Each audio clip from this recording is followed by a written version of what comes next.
G'day, Josh from In Yard Homestead. Well, this week I did have something else that I had planned for another message, but I'm still working on it. I've had a bit of technical difficulties, so pray that I can get that message out next Sunday. But for this Sunday, we'll continue with Matthew chapter 7.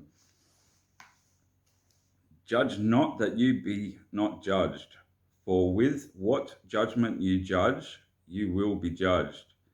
And with the measure you use it will be measured back to you. And why do you look at the speck in your brother's eye, but do not consider the plank in your own eye?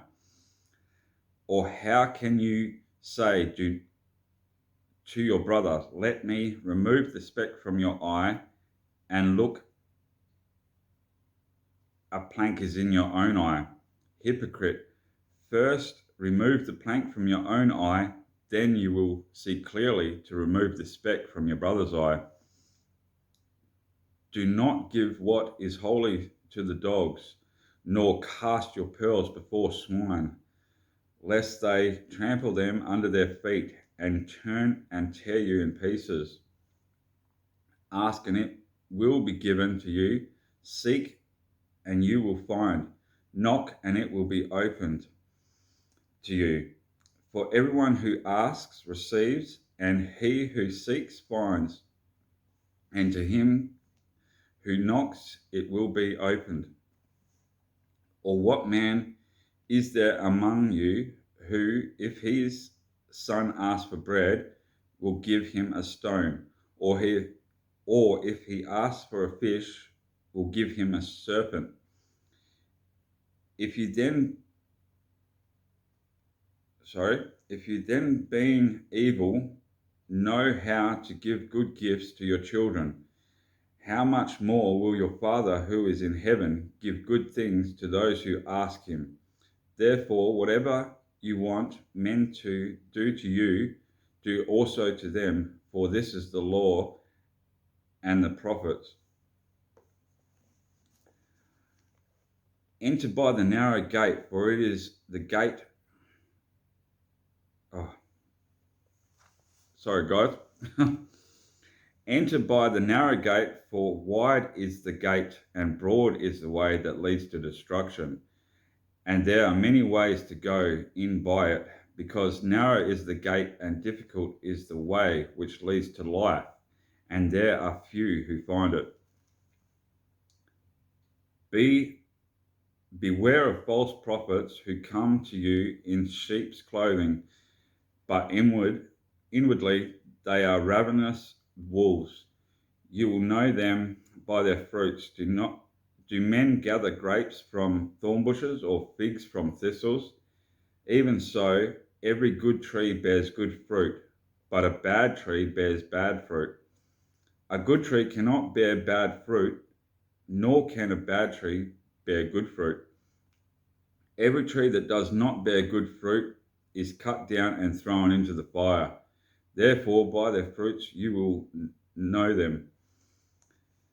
Not everyone who says to me, Lord, Lord, shall enter the kingdom of heaven, but he who does the will of my Father in heaven.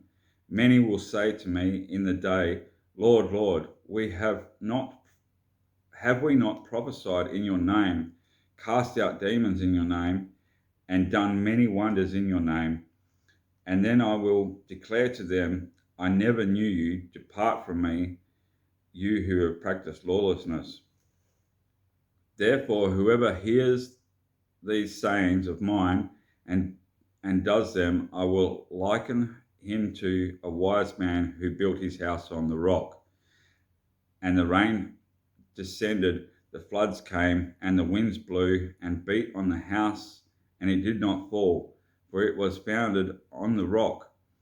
But everyone who hears these things of mine and does not do them will be like a foolish man who built his house on the sand. And the rain descended, and the floods came, and the winds blew and beat on that house, and it fell, and great was its fall. And so it was when Jesus had ended these things that the people were astonished at his teaching, for he taught them as one having authority and not as the scribes. Okay, so that concludes chapter 7. So next week I'll be doing another message, and then we'll go back into the readings again. But I feel that this message next week's important to get out in the times that we're in now. Also, what we've been talking in today's message is going to be is partly what's going to continue into next week's message anyway. All right, guys, thanks for listening. Have a great weekend. Oh, a great week, and God bless you guys.